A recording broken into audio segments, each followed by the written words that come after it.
Assalamualaikum warahmatullahi wabarakatuh. Nama saya Eva Khaironisa dari Fakultas Ekonomi Bisnis jurusan Manajemen. Di sini saya akan menjelaskan mengenai 1. Penerapan konsep manusia profesional. 2. Menjelaskan organisasi dan manajemen profesional. 3. Penerapan nilai-nilai kedisiplinan serta kearifan lokal. Dan 4. Menjelaskan korupsi serta strategi pencegahannya.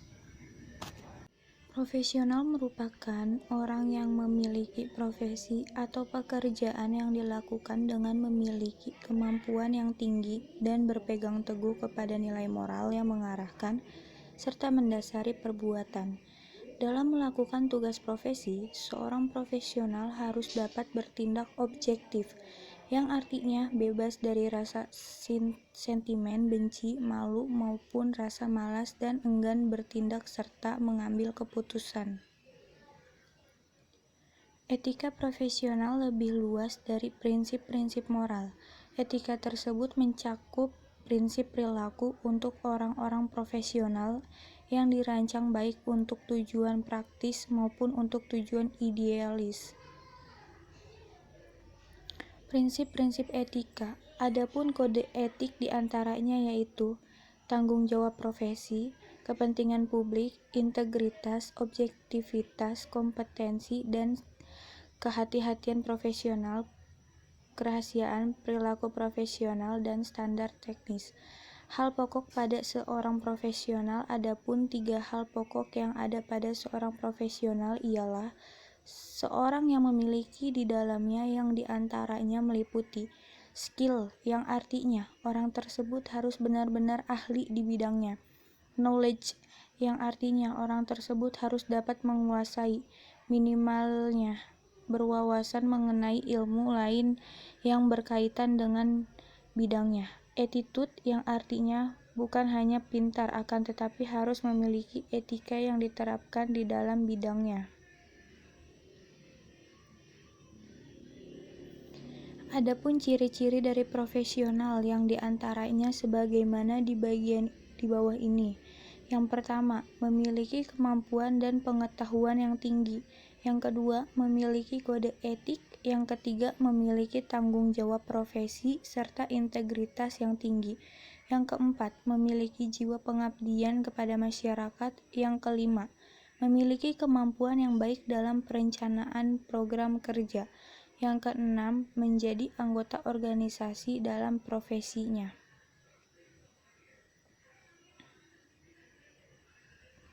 Konsep profesional. Konsep profesional seperti dalam penelitian yang dikembangkan oleh Hall.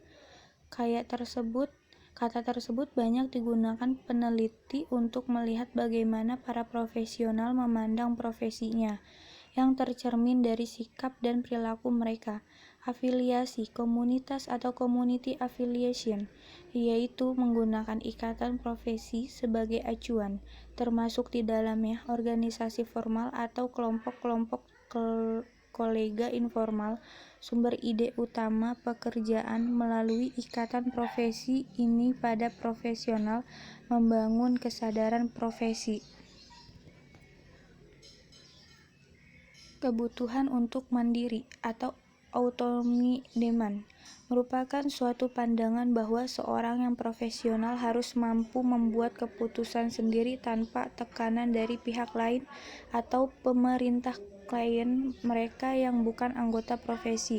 Setiap adanya campur tangan atau intervensi yang datang dari luar dianggap sebagai hambatan terhadap kemandirian, keyakinan terhadap peraturan sendiri atau profesi atau belief self-regulation. Dimaksud bahwa yang paling berwenang dalam menilai pekerjaan profesional adalah rekan sesama profesi, bukan orang luar yang tidak mempunyai kompetensi dalam bidang ilmu dan pekerjaan mereka. Manajemen organisasi adalah suatu aktivitas yang berhubungan antara aktivitas satu dengan aktivitas lainnya. Aktivitas tersebut tidak hanya dalam hal mengelola orang-orang yang bekerja di suatu organisasi atau perusahaan.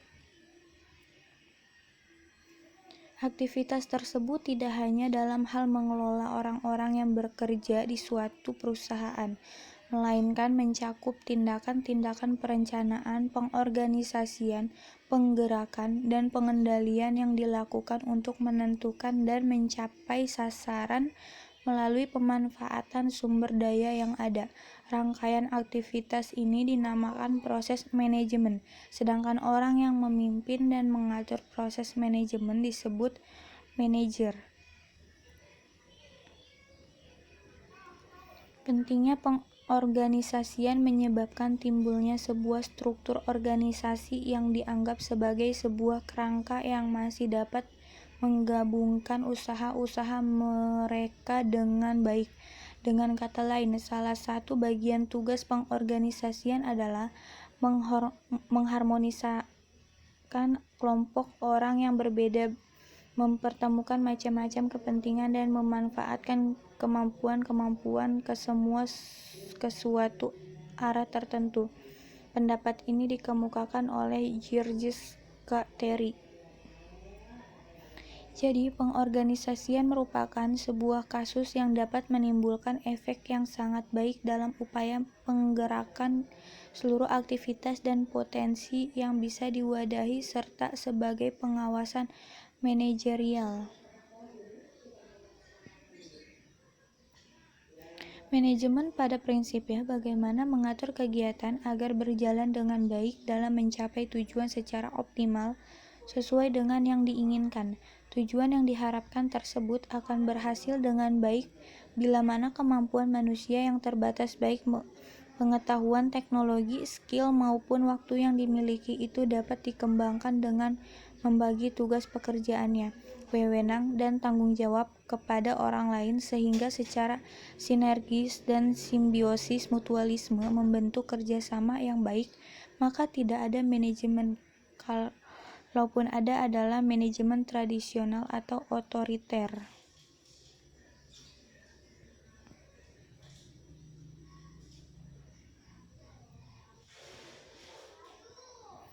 Pengorganisasian bertujuan untuk membagi suatu kegiatan besar menjadi kegiatan-kegiatan yang lebih kecil. Selain itu, mempermudah manajer dalam melakukan pengawasan dan penentuan orang yang dibutuhkan untuk melaksanakan tugas-tugas yang telah dibagi-bagi tersebut.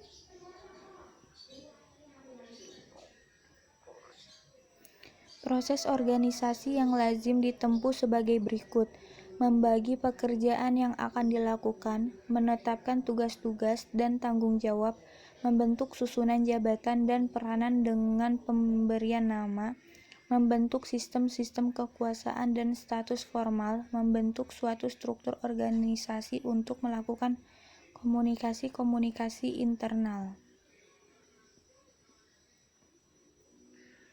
Dalam manajemen, terdapat fungsi-fungsi manajemen yang terkait erat di dalamnya. Pada umumnya, ada 4 fungsi manajemen yang banyak dikenal masyarakat, yaitu fungsi perencanaan atau planning, fungsi perorganisasian atau organizing, fungsi pengarahan atau directing, dan fungsi pengendalian atau controlling. Fungsi organisasi adalah proses yang ditempuh untuk menyusun atau membentuk suatu organisasi. Salah satu tugas penting organisasi adalah menciptakan hubungan yang harmonis dalam suatu kelompok yang terdiri dari berbagai individu dan berbagai macam kepentingan. Peranan manajemen dalam organisasi. Hal itu dapat dilihat dalam kehidupan sehari-hari. Selain itu, terdapat juga proses organizing, struktur organisasi baris. Hal itu menjadikan artikel ini sebagai artikel mengenai manajemen dalam organisasi yang wajib orang-orang mengetahuinya. Dalam pengertian kamus, kearifan lokal atau local wisdom terdiri dari dua kata, kearifan wisdom dan lokal atau lokal.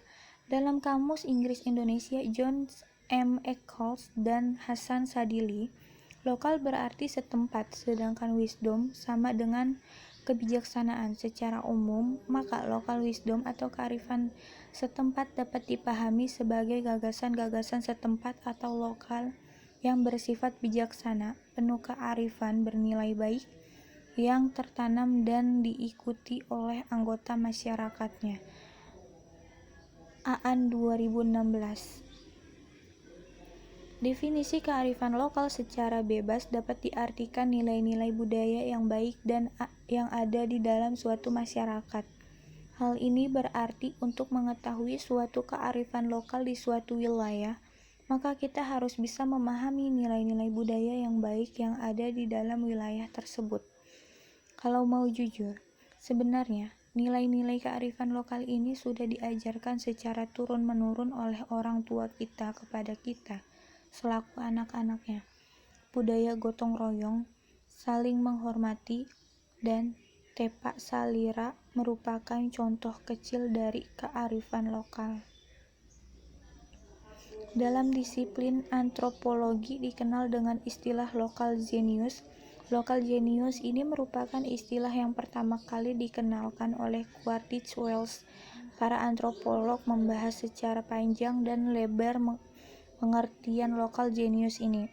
Antara lain, Haryati Subadjo mengatakan bahwa local genius adalah juga cultural identity, identitas atau kepribadian budaya bangsa yang menyebabkan bangsa tersebut mampu menyerap dan mengolah kebudayaan asing sesuai watak dan kemampuan sendiri.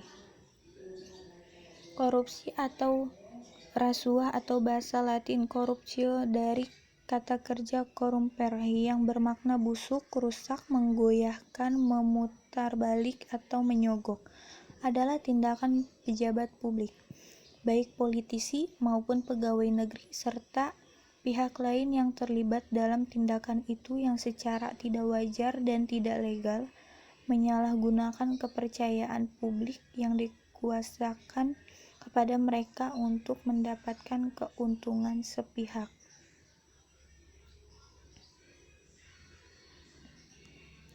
Dari sudut pandang hukum, tindak pidana korupsi secara garis besar memenuhi unsur-unsur sebagai berikut. Perbuatan melawan hukum, penyalahgunaan kewenangan, kesempatan atau sarana memperkaya diri sendiri, orang lain, atau korporasi dan merugikan keuangan negara atau perekonomian negara. Jenis tindak pidana korupsi diantaranya, tetapi bukan semuanya, adalah memberi atau menerima hadiah atau janji atau penyuapan, penggelapan dalam jabatan, pemerasan dalam jabatan, ikut serta dalam pengadaan atau bagi pegawai negeri atau penyelenggara negara, dan menerima gratifikasi atau bagi pegawai negeri atau penyelenggara negara. Ada 3 fokus strategi yang akan dilakukan Komisi Pemberantasan Korupsi atau KPK dalam upaya pencegahan korupsi, diawali dengan pelayanan publik, tata kelola anggaran, dan penegakan hukum.